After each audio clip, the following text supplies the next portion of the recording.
All right. Good morning. This is Richie Contartesi coming to you live from beautiful and sunny Las Vegas, Nevada with another episode of SalesPreneur.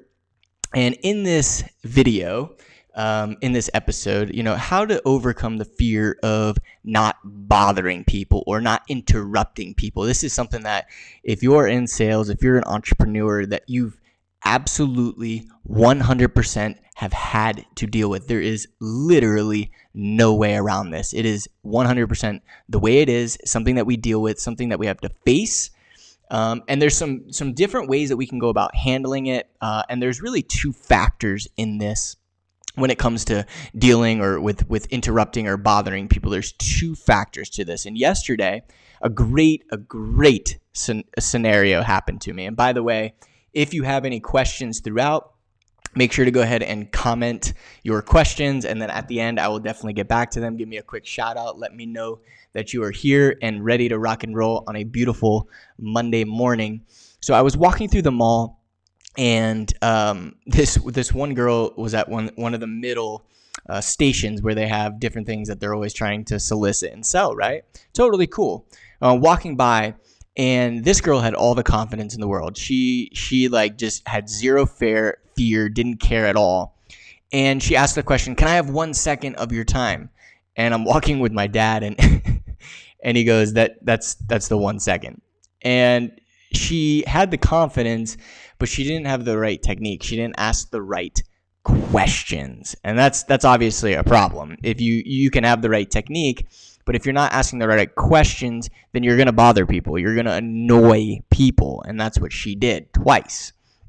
And so there's two factors in this. There's the questions and the technique, and then there's the confidence side of things. And so what I used to do in the very beginning is I felt like I was interrupting people. I felt like I was bothering people. And so what I did to compensate for that is I would talk really fast, or I'd ask the questions, "Is now a good time for you?" And obviously this is not the way to do it. This is not, "Is now a good time for you?" Is literally the worst question you can ask. If anybody asks me that, "Hey, can I have a second of your time? Is it now a good time for you?" Like, that's literally the worst thing that you can do, the most annoying question that I get. So it's all about asking them the right questions. And I notice this whether it's in my speaking business, whether it's at the gym, whether it's at clients that I work with and help. It's always about the right questions and having the confidence.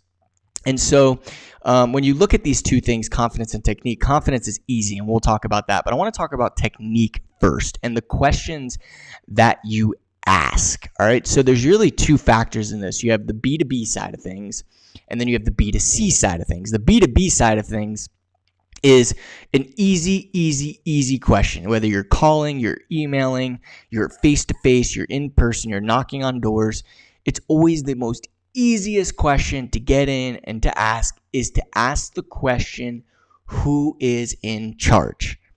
Who is in charge? So for speaking, for example, it's who is in charge of hiring keynote speakers or motivational speakers for your sales team, or who is in charge of hiring keynote speakers for your conference. That's it. That is it. Money opener. You're not bothering. You're literally asking them a question. An easy, simple question that they can answer. It's either them, which is what we want, or they're going to tell you that it's somebody else. And you just literally won the call. You've won if you found out who the person is. Now you know exactly who the person is. So when it comes to B2B, instead of going right into a pitch because you don't even know if they want it, all you do is you find out who is the right person.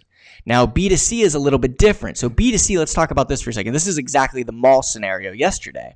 So when it comes to B2C, business to consumer, you want to ask a question that is straight up all about the end result. So yesterday, the girl would ask the question, "Hey, do you have a phone charger?" Or a phone case. Or a lot of people will ask like the most basic, "Hey, can I have a minute of your time?" Like all of these things they're not the right questions. They're annoying. And that's why people have this fear of bothering and interrupting, because they are. So there's a right way to ask this question. So what if she would have walked by And I'm going to use this for example, because I know there's people on this call that might be able to use this question, but here's a simple question that you can ask somebody. Do you have enough passive income to cover your expenses every month? You're not bothering them. You're not interrupting them. You're asking them a legitimate question that you can solve the answer to, that they literally have to say, like, hey, I do or I don't. And if they say, yes, I do, awesome, cool, tell me about that. If they say, no, I don't, boom, you've got somebody, right? A good question that we like to ask, or if somebody's walking in front of the gym, and you always want to be joking around, right? Like having a good time, showing them that's like, it's not serious, but you're just about having a good time. A great question is, are you happy when you look at yourself in the mirror? That's a great question for a gym. B2C. It's a simple question that you're not asking them, hey, do you work out 3 days a week? Hey, do you do CrossFit? Hey, do you like group fitness? Hey, do you have a gym membership? There's nothing really to that. But if you ask the question about the end result that they get and ask them about that, then they're going to look back and say, hey, like, a good question for that girl could have been like, hey, something like, have you ever cracked your cell phone case before? Or have you ever been able to not be able to take pictures because you're, I don't know, that was probably way off the wall there, but it would work. Like, it would at least get them to say, hey, like, that might be something that I need to listen to for a second, or I have 1 second or 30 seconds to listen to how this person can help me solve that problem. So when you think about that, just think in terms of two things. You have the confidence side of things, and you have the technique side of things. The confidence side of things is all about, and we've talked about this, if you're to build confidence, you have to know and get extremely educated on what it is that you're doing. So in this particular situation, you're worried about, your opening question. If you're super confident in that, then you're going to, if you practice that, so you know what you're doing, you practice it over and over and over again, that's going to build confidence, and you're going to be confident going out and asking people these questions, and people will feel the confidence. The girl yesterday, she was extremely confident, but had no technique, had no idea what questions to ask, and it was a terrible experience. But if you have the right question and the right confidence, people will want to hear you out. They'll want to know more. And so that's why it's so important to have the right opening question. And so I gave you 2 great examples of opening questions that I've used, or that I do use, that you may be able to use in your business. So when you're reaching out to somebody, you're not bothering somebody. You have to have the mindset if you're helping them. Like, I have something that's going to change and revolutionize your life or your business. Like, you have to have that mindset where you're like, I have something that can help you. Not like, oh, I may be bothering you. Like, I'm taking up your time. Like, no. Like, listen, my time's valuable. Your time's valuable. Here's my question. Does that work with you? And you qualify the person. If they're not the right person, adios, on to the next. If they are the right person, cool. Now let's spin them. Let's find out about their situation, their problem, their implications, and then give them a need payoff so that they can sell us on our product and introduce them to what we have. That's it. This is like the mindset behind it is, you matter. Your time is valuable, and you're not bothering. You're not interrupting them. You're not. You're showing them a way that you can help them, provide them value, change their life, revolutionize their business, save them money, save them time, whatever that is. That's what you're doing, and you have the ability to do that. So be confident and not think that you're bothering them, because you're not. You're helping them.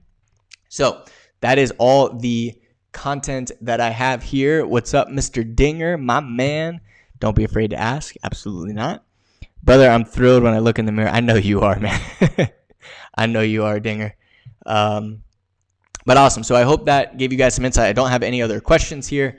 But I will see you all next Monday morning. If you do have questions throughout, this makes it so much better when I'm having a conversation with you guys, is when you DM me. You DM me the questions that you have or things that you're facing, and then I'm able to create these episodes based on those. So Sometimes they'll just be off the cuff when I see something like what happened yesterday as such a good example. But then at times I want to get to you guys as well. So I hope you're having a great Monday morning and you have a great week. This is going to be an amazing week. I can already feel it. It's going to be an amazing week for you, and you're going to do some amazing things, and you're going to make an impact on somebody's life today and this week. So I look forward to chatting with you guys next week. Go out and have yourself a great day.